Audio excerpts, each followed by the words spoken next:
Good morning, everyone. Jim Laird here from Largo, Florida. Beautiful day here. I really have to say that every single day. I mean, it's just the fall here is incredible. So coming up this week, we've got our webinar tomorrow. It's going to be on mind, body medicine, your mind and how it affects blood pressure. If you want to get in on that webinar, we're doing free webinars every week.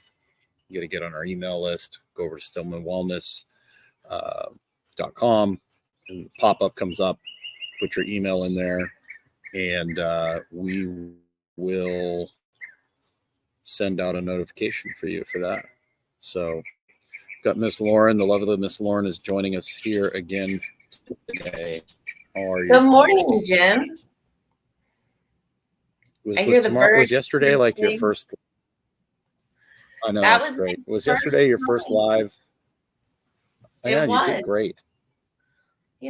Had to rip off. It was fun. Dr. Stillman should be joining us shortly, and when he does, I will be active.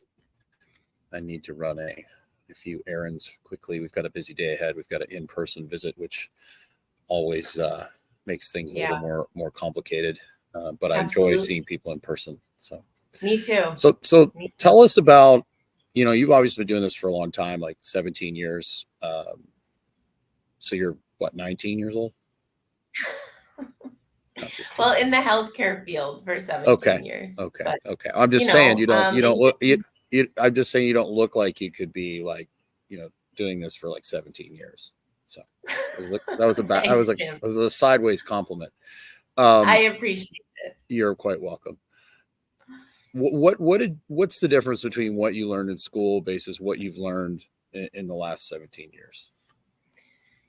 Well, it's interesting. I was listening to this podcast this morning, and just I always sort of laugh to myself thinking like there was no way you would get this sort of information in school, right? You sort of, we have our textbooks, we have our protocols, you sit and lecture and you really hear about disease states and how to manage disease. And that's like the big term, like manage. It's never find out why. And that was always like my, I would sit there and be like, but why? Why does somebody feel this way? What about,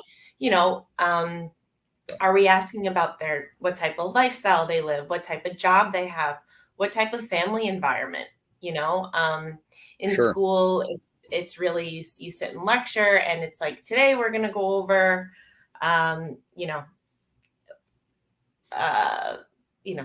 PCOS, but even with that, even with a topic such as PCOS, I'm bringing that up because it's like Women's Health Month, and it was really just a little tidbit about what this is. It's like, hey, let's give them metformin. Let's put them on birth control. It wasn't like, okay, so how much stress are you under? What's your nutrition look like?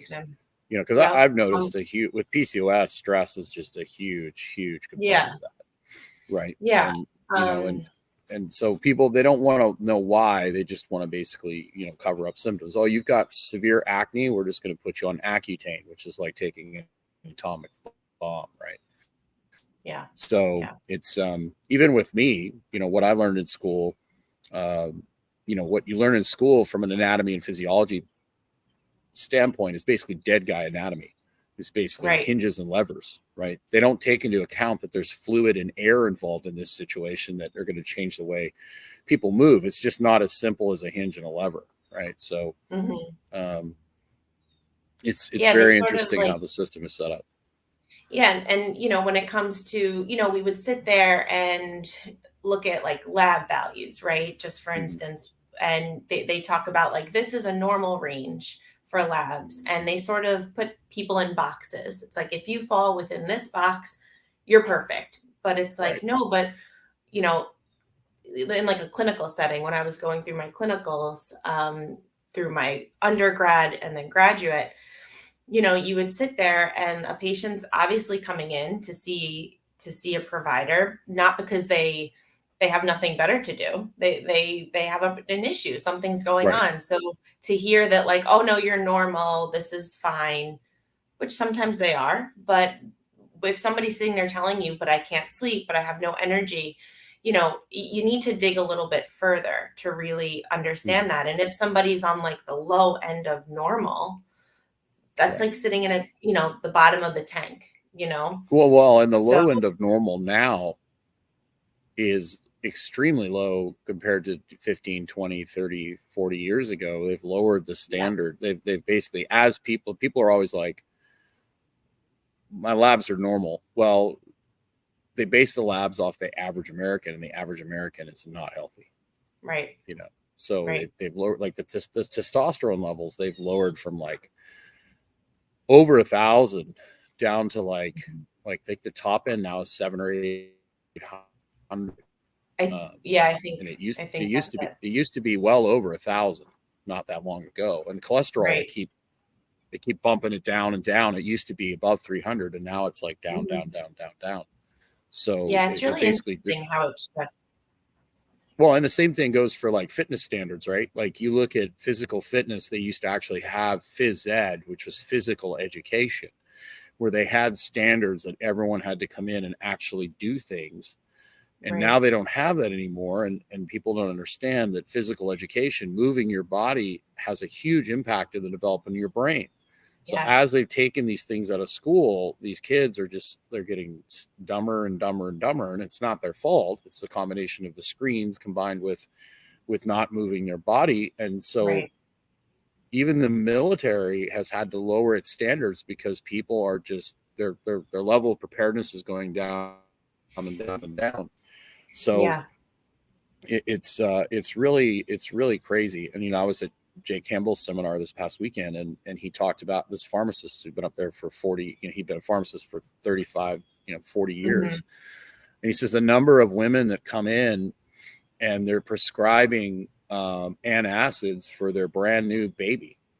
It's just like Oh, it's like unbelievable, and Yep. he pulls them aside and he's like, "Hey, I'm not a doctor, but you might want to try putting this probiotic I developed for infants on your nipple or giving it to them." absolutely. And then all of a sudden they're like they don't have issues anymore. Right. It's what happens if you give a baby proton pump inhibitors and they stay on them? Like, Think about that. what is it going to do? Like, so people that don't know, like a proton pump inhibitor It basically can affect the bone. inhibits your ability to produce stomach acid, right? Right. If you don't produce stomach acid, you don't absorb stuff, like you don't digest stuff. So what is going to be the cumulative effect of that over years, and especially in a developing baby, on their health and long term? Yeah. Good morning. It's going to affect their bones. It's going to affect their microbiome. Good morning, Dr. Stillman. Good morning, everyone. I'm just fashionably late. Well, that's fine. Yes, you are. Which is good because we've talked about how Lauren didn't learn about, she learned about managing disease as opposed to improving health in school. And, what's funny, so this is perfect because you two can take over because I need to go run a couple errands. So I'm gonna exit. Oh, you do? You two. Yeah, I need to. I need to take Rommel to dog daycare. I got you started, man, and now I'm just going to hand it over. I'm going to hand it over to 4:45. I'm going to hand it over to the two professionals, and the elementary school teacher is going to go on his way. End stream. Make sure you hit the leave studio button. I'm not going to hit the end stream. I'm just going to exit. Hey, listen, I almost made that mistake yesterday. I almost made that mistake. So. Yeah, I'm not going to end the stream. Don't worry. I've got one hamster who's working really hard. You kids have fun. This is a great topic. I'll listen to you in the car. Bye. All right, Jim. See you later, Jim. All right, Lauren. I can't believe he left us like that. I know. It's fine. We'll be okay. That's fine. How's your morning? It's great. How are you guys doing? Very well. Yeah, what I was going to say about the Jim has a really interesting mentor named Bill Hartman, who we talk about fairly often. Yeah. Who Jim says when he listens to Bill, it makes his head hurt because Bill's got this really interesting lingo. And Bill has this thing he calls the model. The model is like the way that they look at the human body. And a big part of why Jim's, or why Jim thinks or sees himself as being successful as a trainer and a coach is that they're using a different model than most trainers and coaches. Most trainers and coaches are trained with what Bill Hartman calls the dead guy theory of anatomy, right? Right. You are a bunch of levers and pulleys and whatever, right? And some Yep. arms, things like that. Levers, right? Mm-hmm. So that model doesn't take into account all these dynamic forces within the body, changes which are really fundamentally created by changes in fluid, pressure, and all of that is Right. changed by cellular biochemical functions, right? Yep. Our environment. And our model is based that we're trained in school in the Western School of Medicine. And it really isn't the Western School of Medicine. I don't think it's fair to call it Western medicine at all. It's really pharmaceutical medicine, and drugs and surgery is the paradigm.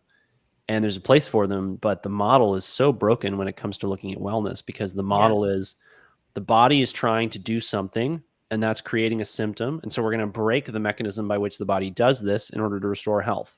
Right. Which is like saying your car's making a funny noise. We're going to remove the part that's making the funny noise, or we're going to duct tape it, really hard, or staple it, or screw it, or fix it to the frame of the car so it doesn't make that funny noise. And now we fix the problem. I call this sweeping the dog poop under the rug and pretending it's not there. Or putting lipstick on a pig. I like that one. I like that one. There's a lot of lipstick on a pig in the conventional medical world. And what I found overwhelmingly matters is to focus on what makes the body healthy and well, and then the body will make itself healthy and well. I believe that. And so I tell patients, you need to stop focusing on your illness and start focusing on your wellness. Right. That's why we have coaching programs. Because when you get into group coaching, you start to realize there's a method behind the madness. There's a system we can apply. There's a model we can, create to understand how we get healthy and how we get sick. And then if I just stick with that model, then I can create the wellness that I desire. Yeah. And the group coaching is so great because patients can really hear other people's stories, and, you might hear something that resonates with them and they're like, oh, I was wondering that. And yeah, you've already seen that happen. Yeah. Oh, and have you had many people come into your calls where they're like, yeah, I'm wondering about something Dr. Stillman said on a group coaching call? All the time. Yeah, that's great. Yeah. I'm glad to hear that, because we haven't really talked about that. Mm-hmm. But I knew that would happen. And then the great thing is, right, a lot of what we do in the medical practice is, okay, we're going to walk you through high dose iodine. We're going to walk you through the MSM protocol. We're going to talk to you about vitamin C. When I do that on a group coaching call, there's multiple reasons why I'm doing it.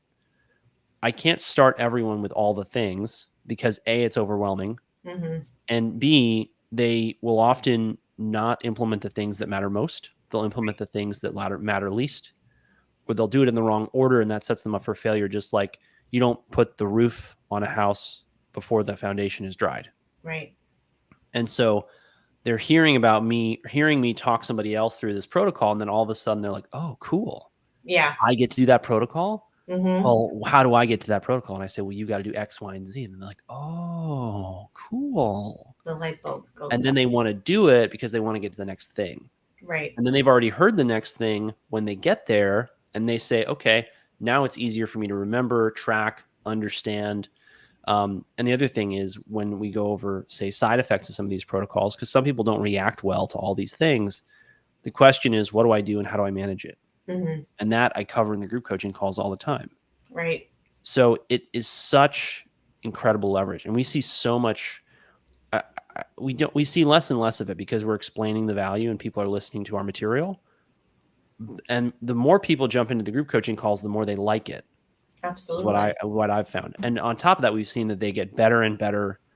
The people who get the best results do the most group coaching because they get the most information, the most exposure, the most education. And so, yeah, people will come in skeptical and then they'll leave very much convinced that it's a big part of their success. And it gives us so much more time with them than we would have otherwise had. I had a patient this week. They were blown away during Really? one of my calls. And they were saying, I can't believe how much exposure I have. I get to talk to Dr. Stillman. I get to utilize Jim and all his great knowledge. So they were so pleased. And that was really nice to hear. That's good. I'm glad to hear that. We love the good news. It's so encouraging. It's nice to hear these days. Oh my gosh, yeah. And I think one of the toughest things when I was in solo practice was not hearing from patients for long periods of time Hmm. and then having them come in and say, I'm not getting better. And that always disappointed me Yeah. because I knew that the reason they weren't getting the results is that we hadn't had enough time together. Oh, yeah. And a lot of the time, they've got the same problem as somebody else is on a group call. Like we had a case recently of someone who's exerting themselves much too much Hmm. for their relative state of health. Um, they need to cut back on their exercise, I would say about 50%. And that's not only in volume, but intensity. Right. And we have so many people in the practice who don't realize how much exercise is holding them back. And, tanking their hormones, dysregulating their hormones, leaving them feeling tired, ruining their sleep, draining them of energy that they need for their personal relationships. So it's one example of so many topics we cover in the group coaching calls that help people really move the needle and feel better. Yeah, that's a huge one because everyone's, I'm going to exercise, I'm going to feel better. But if your body's in a state of, a little bit of burnout after years and years of fight or flight, that exercise is an acute form, of fight or flight. So your body's just constantly in that state. And we have Right. to explain to people, we have to bring that down for you to heal. Yeah. And I do think even with people who are tired and exhausted, there's a place for some exercise. Right. Absolutely. But I really think the most underutilized, underappreciated form of exercise is walking. Walking. Hippocrates said walking is a man's best medicine. I swear by it. It's so good. Even since being in the practice with you, I swear it's been every morning. I make sure I get in my steps, and it's been a huge game changer for me. Really? Yes, 10,000. And then I've even started a new goal for myself. If I could get up to 12,000, even 15,000 some days, because I'm in the city. So I have no excuse, It's true. You're up early. It's true. I avoid my car as much as I can, and you feel such a difference. It's true. You do. I start every morning with a walk. Yeah. Down on the beach here in Florida. Well, I don't have the beach, but I get a lovely view of New York City. That's good. We'll take it for now. Any other last minute thoughts for people on what you learned in school versus actually working with people in the real world? I mean, I'm grateful for every experience, right? And, if I wasn't exposed to certain things, I might have not said, maybe there's a different way that we can approach these things. Mm-hmm.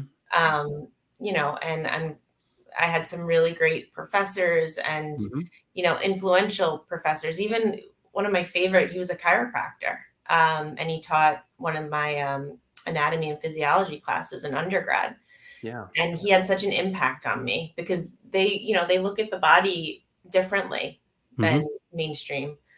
So I just feel like it's important to constantly seek out different education and learning, experiences, because there's more out there. Totally. Than just what you're told. Yeah. And it's really funny. People think this is a new problem and it's not true. No. One of my favorite books is The Black Swan by Nassim Nicholas Taleb. I've heard you say that. Yeah. Yeah. And he wrote in that about this he was a writer named Sextus Empiricus. And he wrote this whole book called Against the Professors. And he basically spends, and this is ancient, I think this is a text from BC. And he basically spends the entire time talking trash about the kind of people you find in academia who have no idea how to actually fix people's problems, but presume that they know how to teach people to fix people's problems. And we have a big problem with that in our world that's so dominated by social media. And what makes us different is that we actually do the work of seeing patients and taking care of them. Yeah. So we are currently enrolling our HTMA level 1 cohort 2. Oh, it's a great class. Links. Thank you. Yeah, you've been in on it. Yeah, the first round, cohort number 1. So enroll in that today. Enrollment's going to be wrapping up here at the end of the month, and we do expect to sell out. So don't miss out. We have a webinar on that coming up on Saturday on unleashing the power of minerals, why we see minerals making such a difference in people's health, wellness, and particularly their energy. And Clark and I will be holding that at 11 a.m. This Saturday. And you can check out our Fundamentals of Wellness course if you would like to experience the wonder, the joy, the magic of group coaching with us. And we also are still taking patients in the medical practice, although we are getting further and further out. So make sure that you schedule your appointments with Molly and Eric, who take care of our onboarding as soon as possible so that you don't get pushed out into March, because we are getting close to filling up all of our dates between now and then. And if you get pushed out into March, right, that will be November, December, January, and February. You'll have waited 4 months for an appointment, and you could be on a group coaching call with me tonight at 8:30 in our Fundamentals of Wellness, or maybe it's 7:30. I don't know. 7:30. Is it 7:30? I'm glad you're here to keep me on track. 7:30. So make sure you're on our email newsletter, by the way, at stillmanwellness.com. Why? Because only our newsletter subscribers get access to our weekly webinars where Jim and I let you in on our wellness secrets. It's a different topic every Thursday morning, 10 a.m. These are behind closed doors, not available for public consumption because they're uncensored, and we're going to tell you how things really are and how things really work. And because that upsets the what's 8, Jim? Jim says no, it's 8 in the comments. Oh wait, we were both wrong? I don't know what Jim's talking about. Jim is go take your dog to daycare. Oh, it's the Q&A. The Q&A is what he's talking about. Yeah, Fundamentals of Wellness Q&A tonight at 8. Gotcha. Okay. So I lost my train of thought. But anyway, so don't listen to either one of us. We'll see you in the calls. Jump on our newsletter. You don't want to miss these webinars every Thursday, 10 a.m. Take care, everyone. Have a great day. Don't forget to get outside. Have a great day.